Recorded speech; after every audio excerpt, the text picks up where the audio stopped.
Les mangas ne sont plus l'apanage des pays asiatiques. Le secteur se renouvelle en Europe et singulièrement en France depuis quelques mois, une conséquence de la mondialisation, en quelque sorte. Richard Tripot, Laurent Fabiou.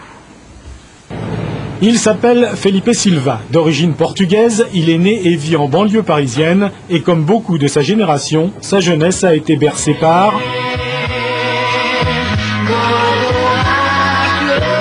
Ce fan de Goldorak est aujourd'hui ce qu'on appelle un mangaka, un dessinateur de manga. Le paisible Felipe Silva est devenu Lord Cheyenne.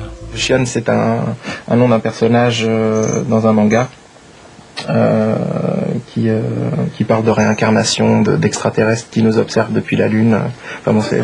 Comme Lord Cheyenne, ils sont une vingtaine en France à s'être lancés dans cette nouvelle aventure du manga à l'européenne. Parmi eux, Renaud Lemaire et Moonke. Le premier originaire de Montpellier, le second de Namur en Belgique.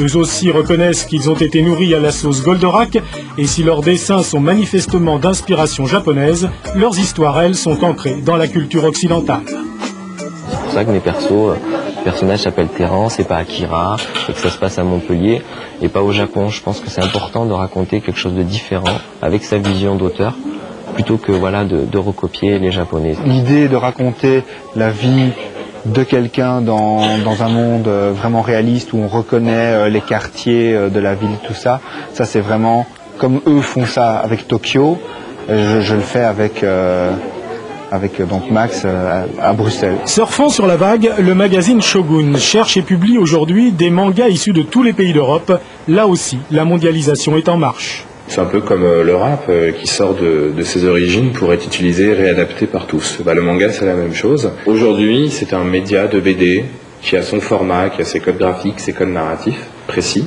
mais qui peuvent être utilisés par tout le monde.